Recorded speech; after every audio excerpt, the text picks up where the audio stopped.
Good morning, dear students. Today we'll discuss about the formulation and the evaluation of the shampoos. This lecture will cover in two parts. We'll discuss in the part 1 about the various aspects of the formulation, and in the part 2 we'll discuss about the evaluation of the shampoos. As you know that shampoo is being the choice for everyone.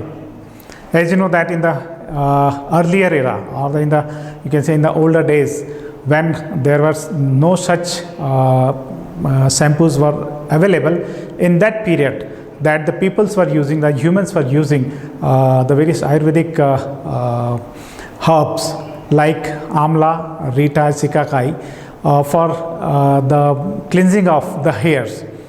Of course, this was adapted in the India, but as you know that if we discuss about the little bit other things in that, so you can say that it is more than 1000 years that this preparations similar to the shampoos were in practice for cleansing of the hairs. If we discuss about how was the situation in British country or in America or in Germany, they were also using some other options, like there were peoples were there, those who are preparing some kind of medicines like that, some kind of ingredients they were taking in there, they were using for the cleansing of the hairs. Of course, that was not that the perfect preparation for getting you everything, but as in comparison to that what is available in present days. If we discuss about that the conditioning shampoos or coloring shampoos nowadays are available, which you can say that this is the advanced stage of that, and now that the time is there that when you can get the color of your choice for your hairs as well as for cleansing of the hairs, like the various categories shampoos are there, which we'll discuss in the coming slides.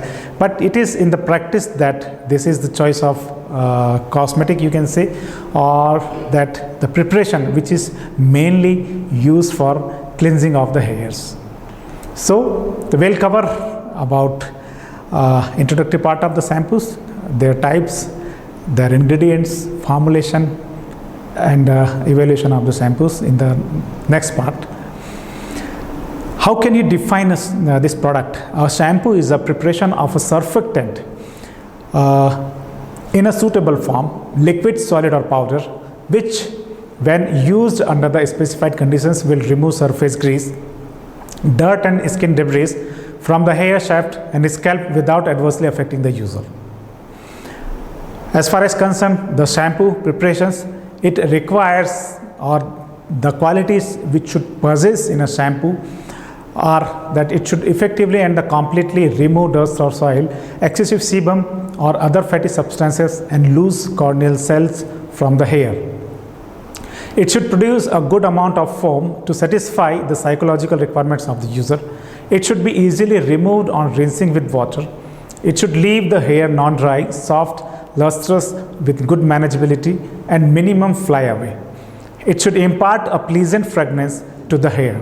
It should not cause any side effect or irritation to skin or the eye. It should not make the hand rough and chapped.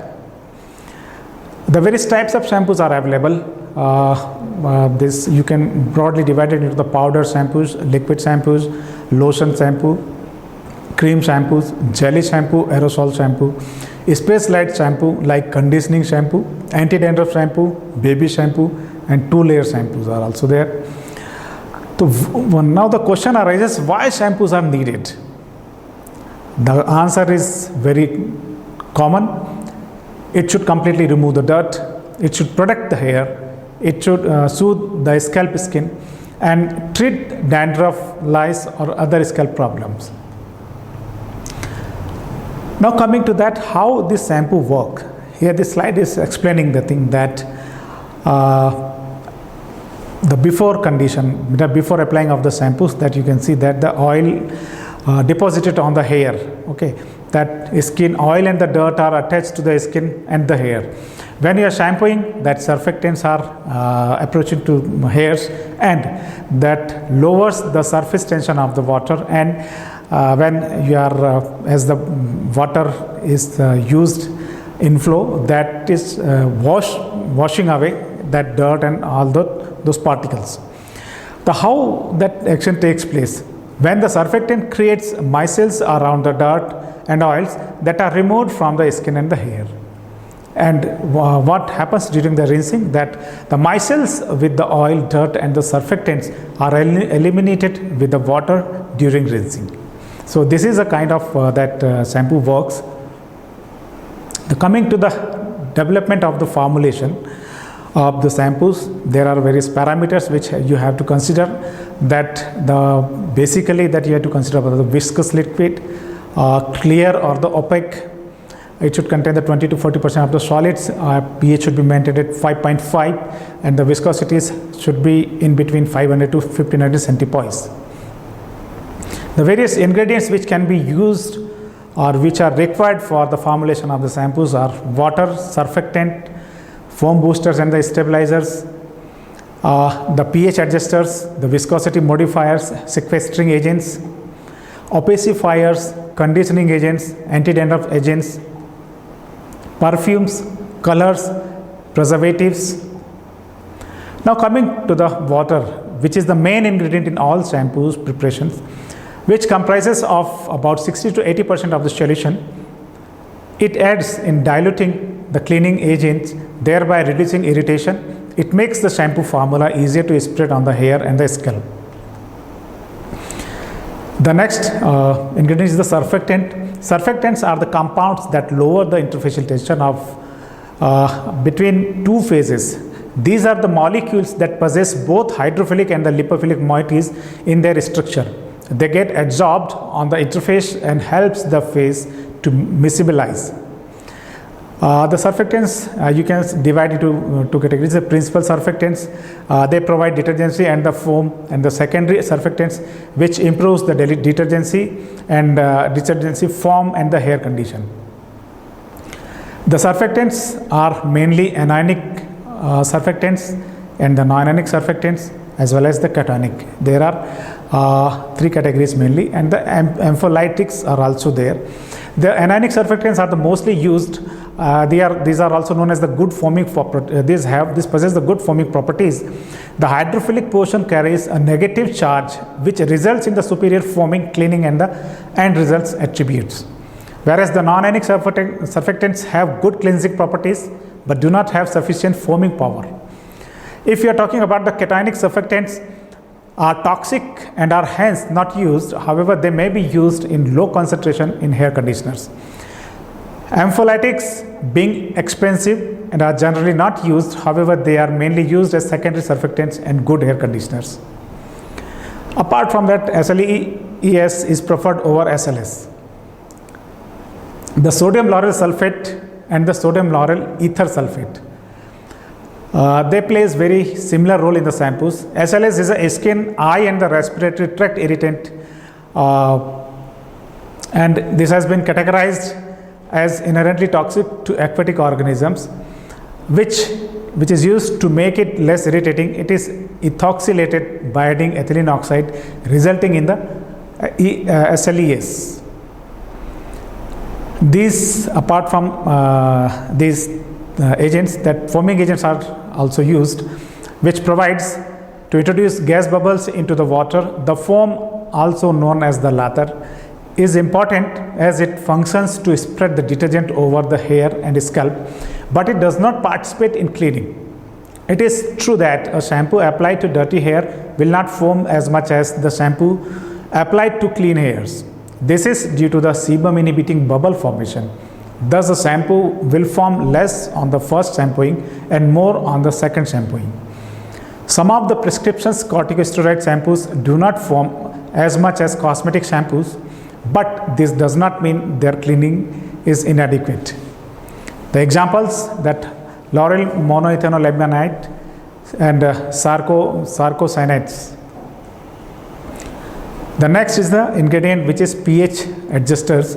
These are the agents which are generally used to prevent the hair shaft from alkalinization. Most detergents are having alkaline pH, which causes hair shaft swelling.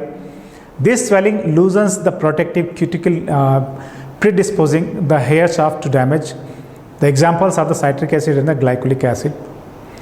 Thickening agents are also being used in the shampoo preparations to thick and cream, to make it thick and creamy. Thickening may be achieved by adding salts or gums improving viscosity because of their gel-like properties. And the examples are the tragacanth gum caraya, carboxymethylcellulose. Now the question arises that how this salt act as a thickening agent for shampoo containing anionic surfactant. When the viscosity of the shampoo solution depends on the size and the packing structure of the micelles, tiny vesicles of the surfactants, generally in the higher charge density causes the micelles to repel and result in a thinner solution. The sodium ions from the salt lower the charge density of the micelle surface. This makes them more able to pack closer together and creates a thicker solution. Apart from that, sequestering agents are also the ingredient in the shampoos. They are the agents to chelate magnesium and the calcium ions present in the hard water, preventing formation of insoluble soaps. This is also known as the scum. This scum film will make hairs look dull and may contribute to itching and symptoms of the seborrheic dermatitis. Examples of sequestering agents, this is EDTA. Apart from that, opacifying agents are also being used. These are the chemical agents added to the preparation to make it opaque so that the light does not pass through. These are usually added to give pearly shine, which offers no improved cleansing. It provides only optical effect. Examples are the spermaceti, alkylamines of higher fatty acids, propylene glycol, magnesium, calcium, and the zinc salts of stearic acids. Conditioners are also being used in the shampoo preparations. The main purpose or the main function of the conditioner is to impart manageability, gloss, and the anti-static properties to the hair. These are usually fatty alcohols, fatty esters, vegetable oils, mineral oils, or humectants. Commonly used conditioning substances include hydrolyzed animal protein, glycerin, dimethicone, simethicone, and polyvinyl pyrrolidone, propylene glycol, etc. The protein-derived substances are popular conditioners for damaged hairs, as they can temporarily mend split ends. Split ends arise when the protective cuticle has been lost from the distal hair shaft at the exposed cortex splits. The protein-derived substances holds the cortex fragments together until the next shampooing occurs. You can see the picture that before conditioning how the hairs are there, and after that conditioning of that, it is very clear that the another agent which is being used in the shampoo preparations are the anti-dandruff agents. These are the medicated shampoos, contain a small amount of these active which are in contact with the scalp for only a short time. In order to be effective, the active ingredients must work in the oil-water environment of the scalp and must be readily substantive to the scalp for continuing activity. The examples of the anti-dandruff agents are selenium sulfide, zinc pyridine, salicylic acid. Apart from that, perfumes are also being used that are mostly concentrated, and the examples is the fruit fragrance. Colors are also being used in these preparations. These are used to impart color. Different colors are being used for providing the various colors. The preservatives are being used in this preparation to make the product stable for a longer period of time, and that these preservatives which are being used in that should not adversely affect the eyes or as well as the skin part. The shampoo formula containing water has the potential to be contaminated by the pathogens. For this reason, it is essential to include preservatives among shampoo ingredients to prevent the growth of the molds. Preservatives usually comprise only 0.1 to 0.5% of the formulation. Some agents are waxy solids at ambient temperature and require melting in a drum oven or similar before use. As far as we discuss about the manufacturing of the shampoos. Then the demineralized water is most commonly used in order to minimize the contamination of the product. Then no further processing is required after blending, and the product may be packed or directly from the mixing vessels. Now coming to the quality control of these shampoos, that foam stability is to be checked, which can be checked by cylinder shake method, which is generally used for determining foaming stability. 50 ml of the 1% shampoo solution is put into 50 ml graduated cylinder. Cover the cylinder with hand and shake for 10 times. The total volume of the foam contents after 1 minute shaking is recorded. The foam volume is calculated, and the foam should be retained for at least 5 minutes. This can be calculated by foam stability is equal to V2 minus V1. The wetting action is also to be determined. For this, that canvas disc is used to determine the wetting action. It is 1 inch in diameter.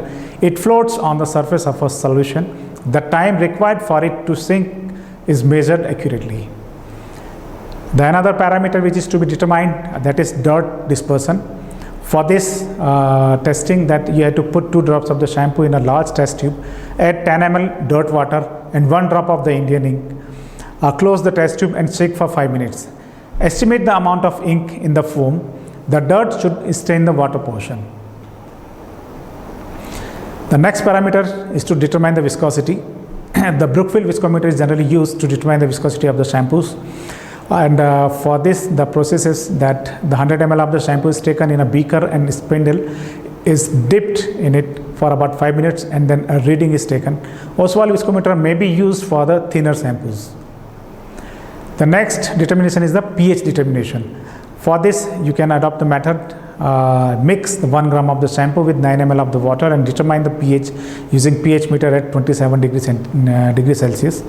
The pH paper may be used to determine the pH. Here is the pH scale is mentioned.